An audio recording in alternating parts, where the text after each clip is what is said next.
Salut à tous, on se retrouve aujourd'hui dans une nouvelle vidéo pour aborder le thème de mon poids, du chiffre à proprement parler. C'est une question qui m'est... Je sais pas combien de fois elle m'est demandée, combien de fois je réponds toujours la même chose. Donc je me suis dit que j'allais faire une vidéo dédiée pour du coup filer le lien aux personnes qui me posent la question. Comme ça, elles auront toutes les réponses à leurs questions. Je n'ai jamais, au grand jamais, donné mon poids de départ ou le poids que j'ai pu faire à un moment donné sur internet, les réseaux sociaux, enfin sur tout ça. J'en ai jamais parlé, je n'ai jamais donné de chiffres. Il y a seulement les personnes qui me connaissent dans la vraie vie et qui me sont très proches, très proches, qui le savent.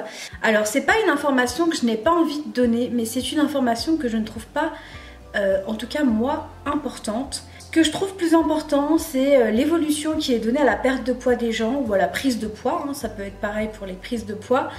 C'est l'évolution qui est importante. Donc combien on a pu perdre depuis le début, moi je trouve ça important donc je le dis. Combien on a repris de poids parfois, ça aussi ça m'est arrivé donc je le dis. Je vais en profiter du coup pour faire un récapitulatif de mon parcours de perte de poids parce que les gens sont perdus et c'est normal. Donc j'ai toujours pris du poids depuis que j'étais gamine, hein. La courbe de poids, déjà quand on est bébé, on est déjà stigmatisé par ce poids parce qu'on annonce la taille et le poids. Donc très certainement qu'il y a quelques années, même des siècles et des siècles, ça voulait dire que le bébé était en bonne santé. Je pense que c'était ça, je ne sais pas du tout, je connais pas du tout l'historique de cette manière d'annoncer qu'un bébé est né, mais on est en 2020 et je trouve ça un peu incroyable que quand on annonce la naissance de son enfant, on donne son poids et sa taille. Moi c'est quelque chose qui me choque et c'est quelque chose que je ne ferai pas, je ne pense pas, parce que c'est stigmatiser encore quelqu'un par sa taille et son poids et je trouve ça personnellement très dommage. Donc je me suis égarée. Donc j'ai toujours pris du poids jusqu'à l'âge de mes 25 ans où je me suis pas vue grossir, mais bien grossir, hein. Je pense que de toute façon vous pouvez imaginer peut-être le poids que j'ai fait.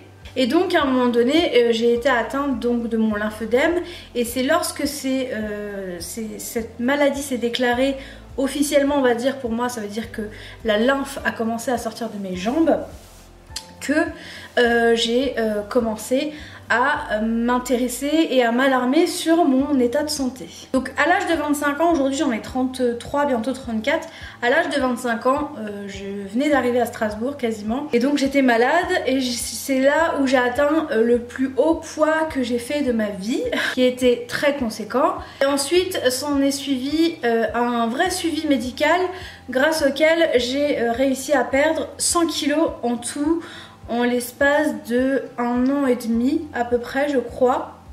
1 an et demi, 2 ans je dirais, voilà.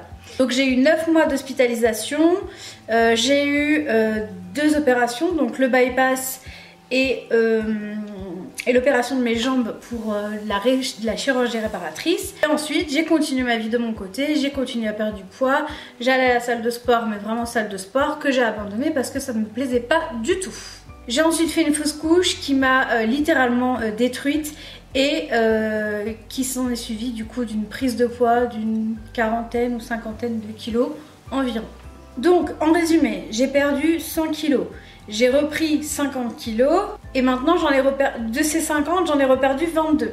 Et ce seront les seules informations que je donnerai pour le moment sur mon poids.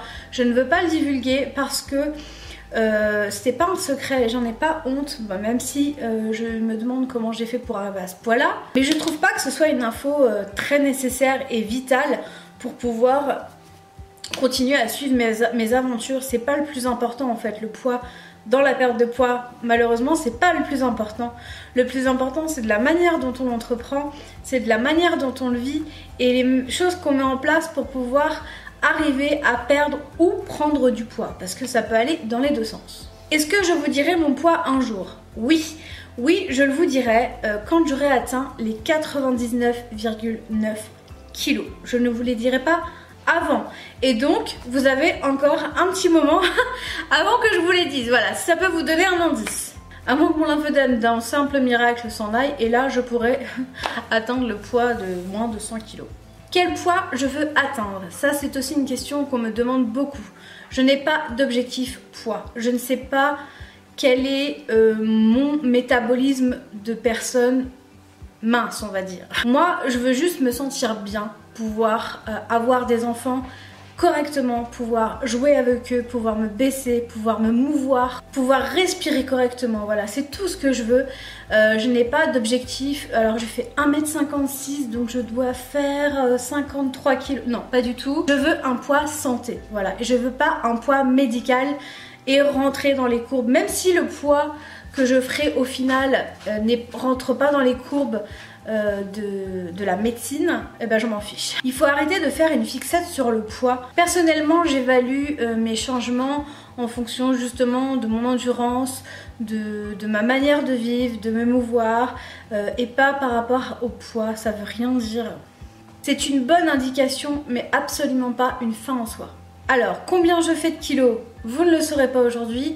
Est-ce que je vous le dirai un jour? Oui, mais pas tout de suite. Je suis vraiment désolée pour ceux qui me le demandent 5 fois par jour. J'abuse, ok. Mais non, ce ne sera pas une information que vous aurez pour le moment sur ma chaîne parce que pour moi, ce n'est vraiment pas le plus important. Il y a des dizaines comme ça quand on perd du poids. Je suis contente de les perdre, effectivement, ça fait plaisir, on va pas se leurrer. Mais ça fait pas tout, franchement. Et surtout, je ne pense pas que ce soit une information de la plus haute importance que vous ayez besoin de savoir pour pouvoir suivre et vivre ma perte de poids ou celle d'autres personnes que vous pouvez suivre, bien sûr. Ce n'est pas important. Arrêtez de leur demander à longueur de journée quel poids ils faisaient au départ, quel poids ils font aujourd'hui, parce que vous voulez en fait juste vous comparer à eux. Et c'est malsain. Il faut arrêter de se comparer, très sincèrement, je le dirai jamais assez. Il faut arrêter de vous comparer. Alors si lui il fait tel poids, moi je fais telle taille, est-ce que il est mieux que moi? Est-ce que je suis mieux que lui? Chaque personne est différente, vivez votre truc à vous. Ne vous souciez pas du parcours des autres. Prenez les bonnes choses que quelqu'un veut vous donner. Comme moi, j'essaie de vous donner principalement de la motivation. C'est le but de ma chaîne, vous transmettre un peu de ma motivation. Je suis pas là pour vous donner des conseils santé ou quoi que ce soit. Ce n'est pas mon métier. Il y a des gens qui le font très bien, bien mieux que moi. Je ne serais pas dans cet état-là sinon. Mais comme c'est la question qui m'a été le plus posée, je me suis dit qu'il fallait que j'en fasse une vidéo pour pouvoir du coup vous répondre à vous qui me suivez depuis un petit moment et répondre aux personnes qui arriveraient sur cette chaîne. Je ne dirai pas mon poids de départ, je ne dirai pas mon poids actuel, où vous savez juste combien je perds depuis le début, mais c'est tout ce que vous saurez pour le moment.